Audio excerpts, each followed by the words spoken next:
Johnny master ఉత్తమ choreographer award ఈ మధ్య కాలంలో తీసుకున్నారు. అయితే ఈయనపై లైంగిక ఆరోపణలు రావడంతో ఒక్కసారిగా సినిమా ఇండస్ట్రీలో అయితే మాత్రం ప్రకంపనలు మొదలయ్యాయి. మొదలు చాలా మంది కూడా అంటే ఆయనపై కావాలని బురద జల్లే ప్రయత్నం చేస్తున్నారని చెప్పేసి ఆయన ఒక టీవీ ఛానల్ కి ఇంటర్వ్యూ ఇచ్చినటువంటి సందర్భంగా ఆయన చెప్పారు.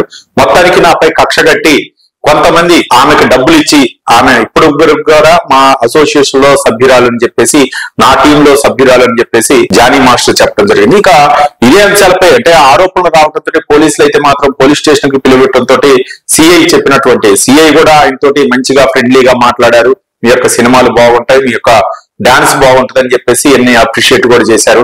తర్వాత టీవీ పెట్టిన తర్వాత టీవీలో వచ్చినటువంటి ఆ యొక్క బ్రేకింగ్ న్యూస్ అవ్వచ్చు అవన్నీ చూసిన తర్వాత అవాక్ అవ్వటం జరిగింది. మీరు అంటే బిర్యానీ కూడా తెప్పించడం అలాగే టీ తెప్పించి అన్ని కూడా సకల మర్యాదలు చేశారు పోలీసులు.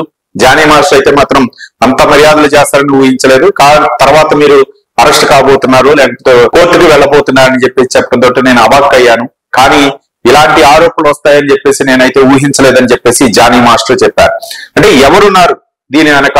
జానీ మాస్టర్ కావాలని ఇరికించేటటువంటి ప్రయత్నమా లేకపోతే ఏంటి అని చెప్పేసి ప్రశ్నించగా కొంతమంది కక్షగట్టి అంటే యూనియన్ పేర్లతోటి యూనియన్ల మధ్య జరిగినటువంటి గొడవల నేపథ్యంలోనే నన్ను కావాలని టార్గెట్ చేశారు. జానీ మాస్టర్ అనే వ్యక్తి లేకపోతే యూనియన్ అనేది ఉండదు అని చెప్పేసి వాళ్ళకి కొంతమంది కార్డు హోల్డర్స్ అంటే కొరియోగ్రాఫర్లు డాన్సర్లు ఎవరైతే ఉంటారో వాళ్ళ కార్డు కలిగిన వాళ్ళకే సినీ పరిశ్రమలో అవకాశాలు ఇవ్వాలి అనే ఒక నిబంధన అయితే ఉంది. దానికి అసోసియేషన్ గా కొరియోగ్రాఫర్ అసోసియేషన్ అధ్యక్షుడుగా జానీ మాస్టర్ ప్రస్తుతం ఉన్న నేపథ్యంలో మిగిలిన వాళ్ళు ఎవరైతే కార్డులు లేవో డాన్సర్లు అవ్వచ్చు కొరియోగ్రాఫర్లు అవ్వచ్చు వాళ్ళు కక్ష కట్టి ఒకనొక సందర్భంలో ఏదో యాదృచ్ఛికంగా ఒక కెమెరామెన్ తో మాట్లాడాను, కార్డులో ఉన్న వాళ్ళకి అవకాశాలు ఉంటాయి, కార్డులు లేని వాళ్ళకి సినీ పరిశ్రమలో అవకాశాలు లేవు అని చెప్పేసి యాదృచ్ఛికంగా మాట్లాడినటువంటి మాటల్ని వాళ్ళు సీరియస్ గా తీసుకొని ఈమెపై ప్రయోగించి ఈమెకి డబ్బులు ఇచ్చి నాపై ఈ లేనిపోని కేసులు పెట్టారని చెప్పేసి జానీ మాస్టర్ చెప్పడం జరిగింది. మొత్తానికి అంటే ఒక సినిమా పరిశ్రమలో బయటకు వచ్చేటటువంటి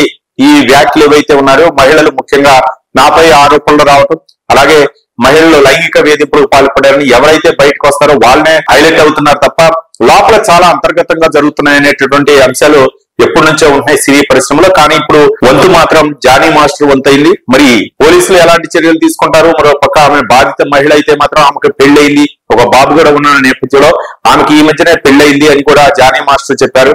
మరి ఏంటి ఇద్దరి మధ్య ఉన్నటువంటి బంధం ఏంటి? ఆ అమ్మాయి ఆ యువతి జానీ మాస్టర్ నే టార్గెట్ చేస్తూ కంప్లైంట్ ఇవ్వడానికి గల కారణాలు ఏంటి? మరొక అంశంగా అయితే మాత్రం జానీ మాస్టర్ చెప్పారు, నేను అంటే ఆ డాన్స్ స్కూల్లో కూడా ఎక్కడా కూడా సీసీ కెమెరాలు లేవు, ఎవరిని కూడా ఇబ్బంది పెట్టినటువంటి సందర్భాలు లేవు. ఏవైనా వస్తే వాళ్ళు కూడా బాధితులు ఆరోపణలు చేయటం సహజం, కానీ వాళ్ళు కూడా ఆరోపణలు చేయాలి కదా, అట్లాంటిది ఏమీ లేదు. కానీ నన్ను జానీ మాస్టర్ అనేటటువంటి కొరియోగ్రాఫర్ కనుక లేకుండా ఉంటే యూనియన్ అనేదే ఉండదు, కాబట్టి వాళ్ళు అనుకూలంగా చేసుకోవాలని చేస్తున్నటువంటి ప్రయత్నాలు అని చెప్పేసి కార్డు లేని వాళ్ళు ముఖ్యంగా కొరియోగ్రాఫర్ కార్డు లేని వాళ్ళు డాన్స్ కార్డులు లేని వాళ్లే నాపై కక్ష కట్టి ఈ విధంగా చేస్తున్నారని చెప్పేసి కొరియోగ్రాఫర్ జానీ మాస్టర్ అయితే చెప్పడం జరిగింది. మరో పక్క మరి పోలీసులు ఎలాంటి చర్యలు తీసుకుంటారు, జానీ మాస్టర్ ఏ విధంగా ఆయన సినీ పరిశ్రమలో భవితవ్యం ఏ విధంగా ఉంటుందో మనం రానున్న రోజుల్లో చూడాల్సినటువంటి అవసరం.